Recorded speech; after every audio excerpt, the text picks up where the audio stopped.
Halo, assalamualaikum, selamat siang semuanya. Kesehatan spiritual adalah di mana elemen-elemen yang berkaitan dengan spiritual seseorang memiliki keadaan yang kondusif. Keadaan yang kondusif mampu membuat orang tersebut mengerti apa tujuan hidupnya dan bagaimana cara menjalankan kehidupan ini sehingga tujuan kehidupannya menjadi tercapai. Dia mampu untuk mengenali jebakan-jebakan, godaan, ujian, atau cobaan yang akan bisa membuat dirinya terjebak atau kejeblos.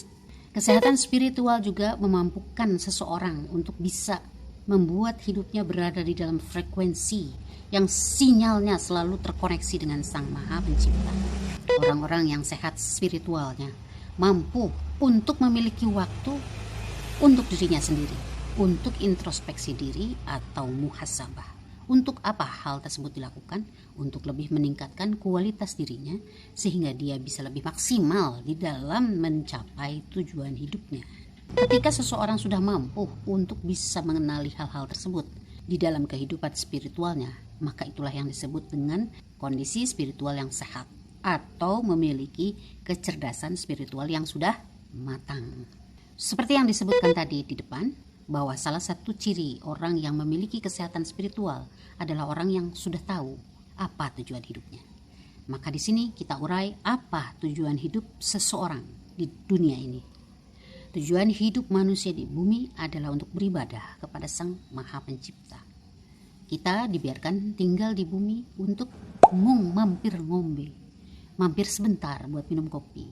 Maksudnya adalah untuk mencari bekal sebanyak-banyaknya, sehingga ketika dia harus pergi dari tempat persinggahan ini, dia sudah memiliki bekal yang cukup banyak. Bekal-bekal tersebut adalah amalan-amalan kebaikan dan ibadah-ibadah yang dia lakukan. Masalahnya, tidak semudah itu kita bisa berjalan di atas muka bumi ini, brother. Karena kehidupan kita di bumi akan mendapatkan gangguan berupa cobaan atau ujian. Apakah kita benar-benar bisa menjalani kehidupan di dunia ini? Ujian, cobaan, godaan dimaksudkan untuk menguji kemuliaan diri kita. Sudah sampai mana levelnya? Sudah sampai mana posisinya? Apakah masih sering terjebak? Apakah masih jatuh bangun? Bangkit terjebak? Atau memang masih di dalam kubangan lumpur itu? Atau memang sudah bangkit dan melangkah? Manusia di muka bumi dihadapkan pada beberapa hal, seperti misalnya kekayaan, kecantikan, kegantengan, kemiskinan, kebaikan hati, kekuasaan, ataupun kepandaian. Dan masih banyak lagi. Coba perhatikan dari poin-poin yang saya sebutkan tadi, di titik mana kita sering kejeblos. Masih naik turun, gak naik-naik kelas, masih di level yang itu aja terus. Untuk meminimalisir keterjebakan kita, maka kita harus tahu apa yang kita hadapi. Contohnya, kekayaan. Dari kekayaan ini kita bisa ada kemungkinan terjebak di dalam keserakahan, kesombongan, memandang rendah orang lain, pamer, atau boros, beli-beli yang gak perlu, asal hatinya senang. Artinya ada pemuasan nafsu di sini. Atau pelit, bakhil, atau menggunakan uang tersebut di jalan maksiat. Kepercayaan, kemungkinan bisa terjebaknya adalah sombong, merasa diperlukan. Dia pasti akan selalu butuh sama saya kok. Karena dia sudah sangat percaya sama saya. Sombong. Sok benar. Karena merasa dipercaya, merasa dirinya diandalkan, maka dia akan berpikir bahwa apapun yang dilakukan pasti dituruti oleh semua orang. Karena percaya padanya. Atau mengingkari kepercayaan seperti ember. Tidak bisa menyimpan rahasia seseorang. Mengingkari dengan berselingkuh ataupun dengan berkhianat. Kepandaian. Bisa saja kita terjebak di dalam meremehkan orang lain, sombong, merasa tidak butuh agama. Karena dengan kepandaian yang saya punya, saya sudah bisa meraih apapun yang saya inginkan. Sehingga bisa saja dia kejeblos di dalam titik ini, merasa tidak butuh dengan Tuhan. Saya gak butuh agama kayaknya, hidup saya baik-baik aja kok. Tidak mau mendengarkan pendapat orang lain. Artinya dia tidak bisa menghargai adanya perbedaan. Kekuasaan. Kemungkinan bisa terjebaknya adalah kita bisa menjadi orang yang semena-mena, menzolimi orang lain, angkuh, gila hormat, atau bisa juga memonopoli, diktator, atau dominan. Semua orang harus nurut sama dia. Kalau enggak, kecantikan atau ketampanan. Bisa jadi dia menjadi gila pujian, bisa jadi pamer, selfie, bisa jadi akses mudah untuk melakukan perbuatan maksiat seperti berzina, menjadi pelakor, dan seterusnya. Atau menyalahgunakan kecantikan atau ketampanannya untuk memanipulasi orang lain. Atau menyalahgunakannya pada hal lain, misalnya menipu seseorang. Dipikat orang tersebut dengan kecantikan atau kegantengannya, lalu kemudian diporotin, lalu menghilang. Kemiskinan, hati-hati kita bisa terjebak di dalam sikap yang pesimis atau marah-marah kepada Sang Pencipta.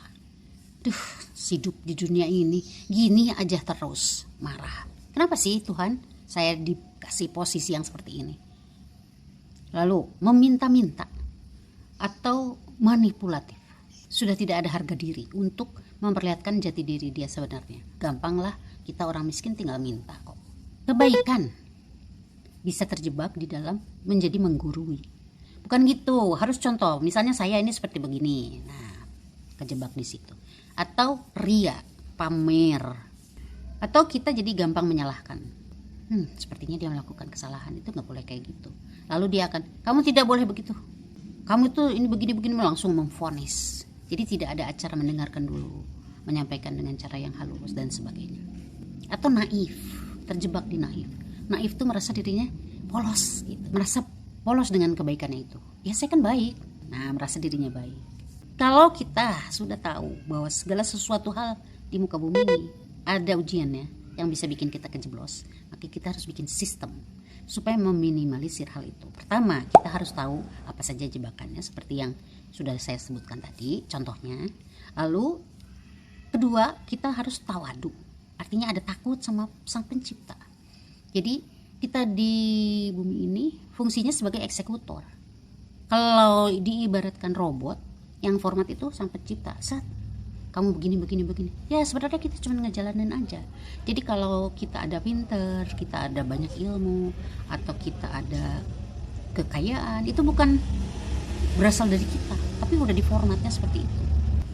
Jadi di situ posisi kita sebagai eksekutor aja. Nggak ada alasan untuk sombong, nggak ada alasan untuk merasa diri paling. Maka kalau kita sudah punya kesadaran seperti itu, artinya kita takut sama Sang Pencipta. Tidak boleh melebihi kekuasaannya.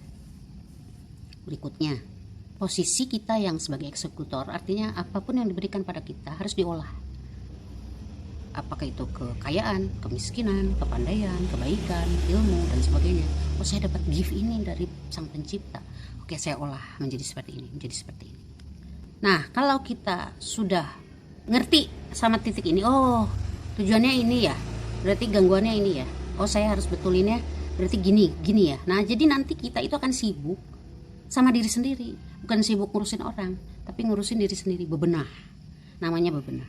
Apa yang belum bagus, karena kita udah ngerti, maka kita bisa tahu apa yang belum bagus di kita itu dibenerin, disesuaikan. Jadi kalau kita mau bersikap, berkata-kata, berkomentar, itu disesuaikan frekuensinya sama sinyal yang selalu tersambung ke Sang Pencipta. Kalau saya komen begini, itu di agama tuh nggak boleh begini. Itu artinya sinyalnya nyambung sama Sang Maha Pencipta. Nah, nanti dari hasil kesuksesan kita, hasilnya itu dimasukin lagi kepada hal-hal yang berkaitan dengan Sang Maha Pencipta lagi. Muter jadinya. Ya, kita belajar dulu pelan-pelan, tapi terus. Sukses selalu. Assalamualaikum, selamat siang. Kepo Channel.